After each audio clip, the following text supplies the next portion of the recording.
So Tim, we're on the road again.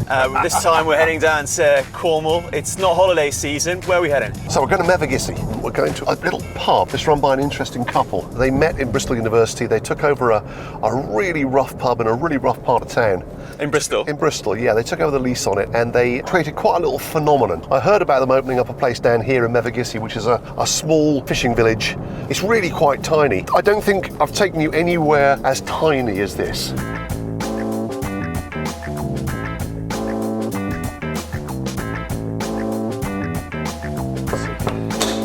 Hello. Hello. Hello. Hi. Hello. How's it going? How you doing? Nice to meet you. You're right.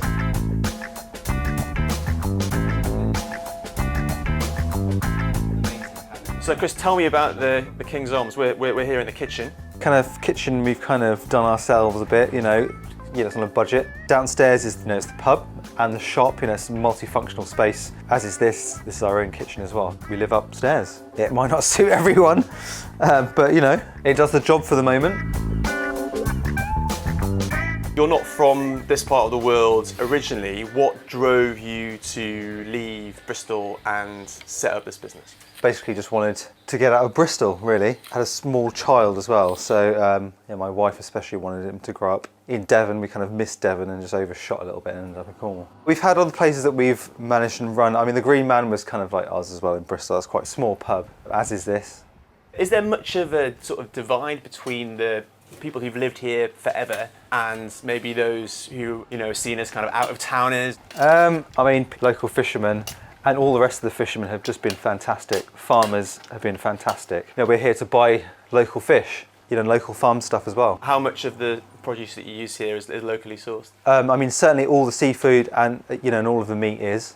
The veg, I do use Moore's a lot, which is the local fruit and veg shop, and they're fantastic.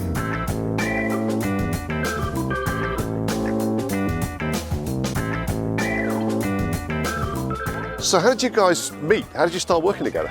The pub's the hub, I suppose. Yeah, we just got friendly and he decided they were going to do lobsters. I told him no way would it work. No one's going to buy lobsters. I said, if you want to chance it, mate, I said, but you're going to have to pay me. He said, no, we're going to try it and give him his due. It worked. We don't sell, mega quantities, but it's about the quality, isn't it? Yeah. And it is. I love it. I love doing it. What I like about Chris is that he just has his 3 or 4 tables. He's not trying to fill the place up every night and do 20 lobsters, which would put a hell of a pressure on me to have to supply all these lobsters. He just, sometimes 20 a week, isn't it? Whatever. Yeah. That's the whole thing about it, isn't it? It's not just about the money, it's about having a way of life. I want to support a family, and he's got a lovely kid.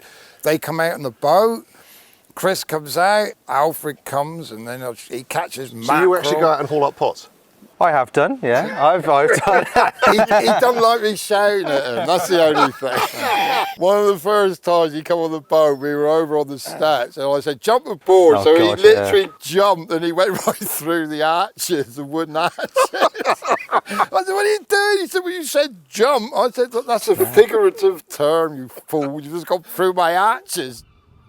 It's off season, right? I presume it's busier in the summer months or the holiday periods. Are you busy this week? Have you got many bookings? We've got a few bookings. Some locals want to come in and enjoy themselves. Yeah, we're still doing pizza on a Saturday, so that's always a bit of fun. And we do Sunday lunch as well. How do you manage all of that on your own? It's just you here. Yeah. So you're in the kitchen and you're downstairs in the pub. Yeah, my son and myself. My wife has another pub in Fishguard in Wales. How many people can you get through the door, and how many people can you sort of serve? 15 to 20 is kind of comfortable, so long as it's staggered a little bit. You're up and down the stairs all night? Well, yeah. Just keep you fit. You keep them busy with food and drink. That's it. So what size lobsters are you pulling in? Well, everything. The ones like Chris has are about this big, and they're like the smallest ones we do, isn't it, Chris? They're about that big, aren't they? Yeah. But then the biggest ones I get will be like that. We take on the ones with one claw, sometimes they haven't got any legs on them. I'll quite happily take them because we can do other stuff with them. Yeah. It doesn't have to be a whole lobster on a plate, If we haven't got enough, we just haven't got enough. It's basically, if it's there, it's there. Yeah. People can't have lobsters this time of year because the pots are all out. So it's really it's a seasonal approach. To Yeah, this place. yeah, and you're serving what's available. Yeah, I mean, it breaks it up as well. You know, it keeps it a bit more interesting. If I was doing Sunday dinners the whole year, it would get a bit boring. How has business been? I mean, we've obviously had 2 very challenging years. Did you have to be creative in any way to kind of get through that period? You know, we've always sold wine in our pubs, but we started stocking, you know, a slightly larger range just because the opportunity for the shop was there. And obviously that in turn, it gives customers a bit more choice as well. And you started doing pizza during the pandemic as well, and that's something that you've kept going? Yeah, we've kept that going. It's, you know, it's a bit of fun. It's a bit of fun for Alfred. It's a bit of fun for me as well. The fishing, it's becoming more niche. It is surviving. We are restocking the sea. The fish stocks will survive. In the old days, which is bulk fish, we can freeze it, we can do this, we can make fish paste, we can make the...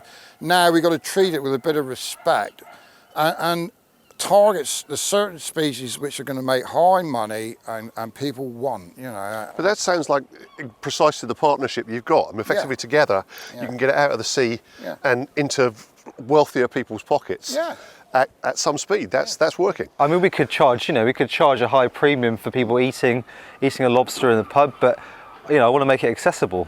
So you know, you don't have to be super affluent from London. You can pop in for a day trip from somewhere. And Chris gets lots of locals in his pub. You know, I mean, the locals never would go in, never dream of eating lobster. A lot of local people, I've never eaten lobster because you know, they could never afford it. But Chris has made it accessible, as he says, for the everyday person. And I think that's the way to be. You know, we all have to do our little bit of making it a good, nice world and a place to live in, mate. And that's all I want.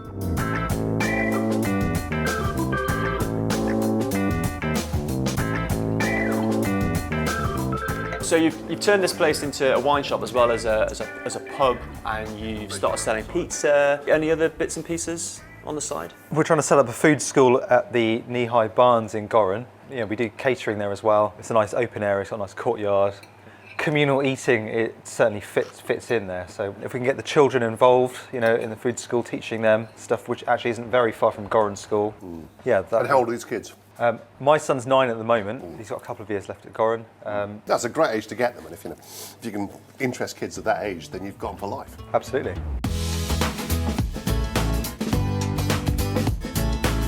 We're off to Dartmouth next. Yeah. Bigger scale to the town we've just been. Bigger scale. It's still small town, but it's a larger operation than what we've just seen. He's got an established restaurant and then other businesses around it, and he's looking to expand in an interesting town with a good story. Hey Rich, hi. Hey Dan, how are you? Nice to see you. Tim, lovely to see you, mate. You well? Yeah, not bad at all. Welcome to Brixham. This is England's biggest fishing port. Probably got 50 or 60 fishing boats here, from beam trawlers, potters, netters. We have a restaurant just here, another restaurant in Dartmouth, and I'm going to take you over to the premises that's ours, where we prepare all the fish for the restaurants every day and show you what we do. Does this place then supply all of the fish for all of your restaurants? Yep, everything comes from this fishing fleet. So the auction happens here every morning, 6 o'clock. We buy the fish, take it to our premises, prepare it, portion it and send it straight to the restaurants.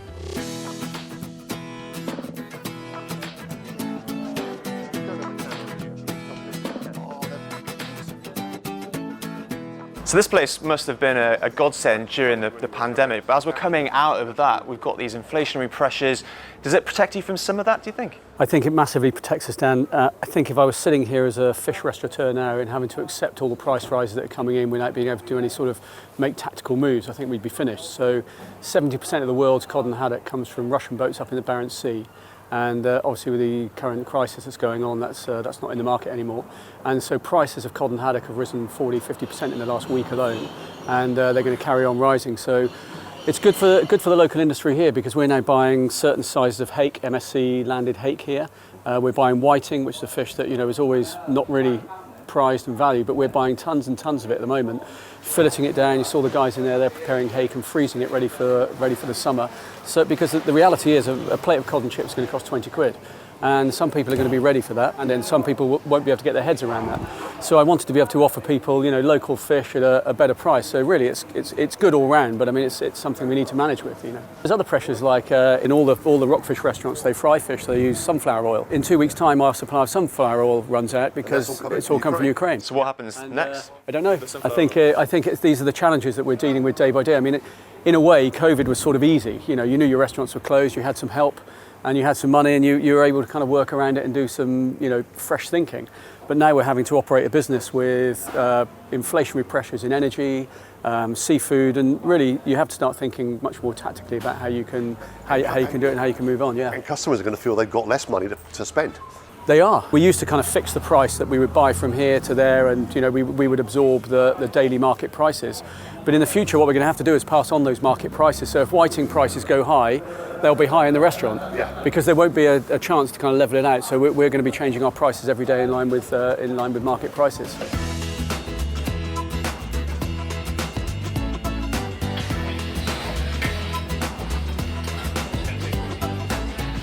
I've always dreamt of a business that catches its own fish, that processes its own fish, that serves its own fish.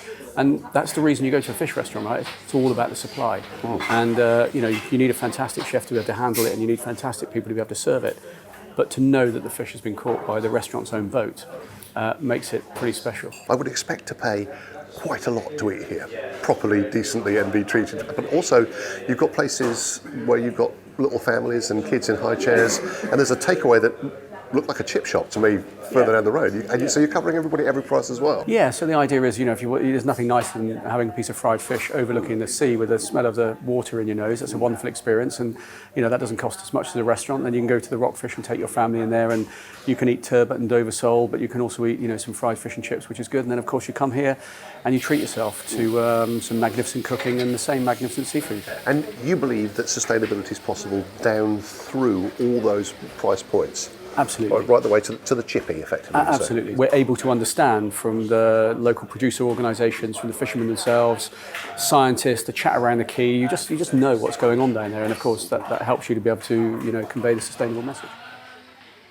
So I know people travel. I've heard of people coming halfway across the country to come and eat here, but have you got sort of locals as well that come in all the time? Locals all the time, and we've had a £25 menu ever since we've opened, and we've still got a £25 menu. Really? And the locals come in and enjoy a £25 menu. They'll come and enjoy £50, all the fancy fish when it's high days and holidays. And so we'd like to think we've made it the dining room for the town, and that's what you want for a restaurant to be, isn't it?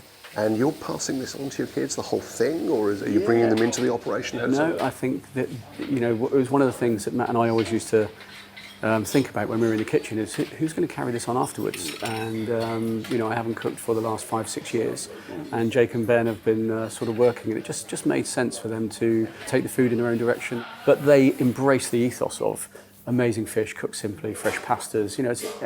Dare I say it's an Italian restaurant, really, but we never say that. And now it's the family restaurant that makes it even more so. Tim, we've got two different restaurants, two very different scales, with actually quite a lot in common when you look past the respective sizes. I think they're very, very similar in one particular way. I'm going to give you a quote from a guy called Jim Harrison, who's an American food writer and poet. And he said, "Distance from food preparation fills the soul with cold abstraction." And what it means is the longer the distance between where the food kind of comes from and how it ends up on your plate, the more rubbish is there. So actually what both of these guys are saying they both do in exactly the same way is they're right up next to where the food comes from. What we've seen today is the literal physical contact. The hands of the man who took the fish out of the water touched the hands of the man who's going to cook it, and he passed it by hand to the waitress who brought it to your table. And of course, sustainability isn't just about the food that is caught and served. You've got to have sustainability of a business model as well, and that's clearly the case here with the legacy model. Well, I think we're lucky to have seen two family businesses. We're actually seeing more of these happening across the country at all kinds of different levels. It's interesting how succession is going to work. Obviously Chris's son is there, he's growing up with the business, that's one way of inheriting it. Mitch is another sort of issue in his life. He's quite a celebrity, quite a well-known chef, particularly in the area. how will the place survive when he's known to be not still there? Will people still come if Mitch isn't on the pans? Well, actually, what he's done is he's managing this beautifully. He's creating the idea and reinforcing the idea of it being a continuum of a family restaurant.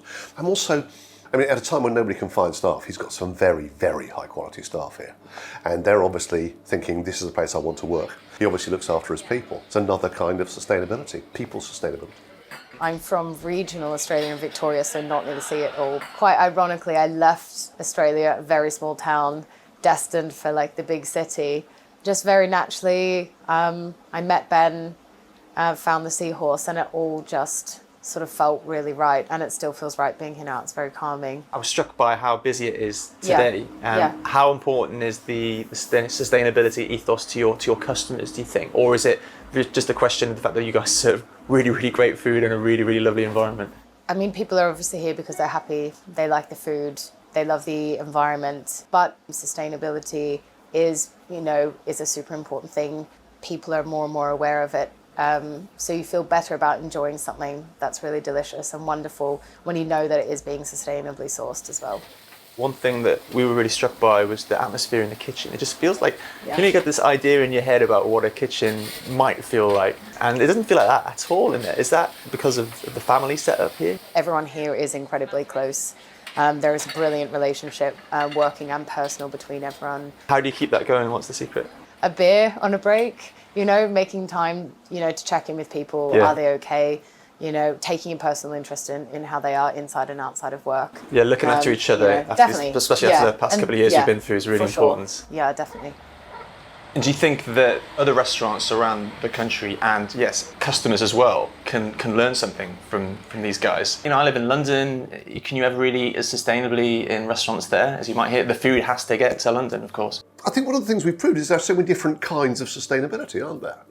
Chris is sustaining by going to buy his fruit and veg from a fruit and veg business around the corner that will go out of business if he doesn't. So he's keeping twice as many people in work by doing what it is he's doing. That is all about sustainability. All businesses can learn bits from each other.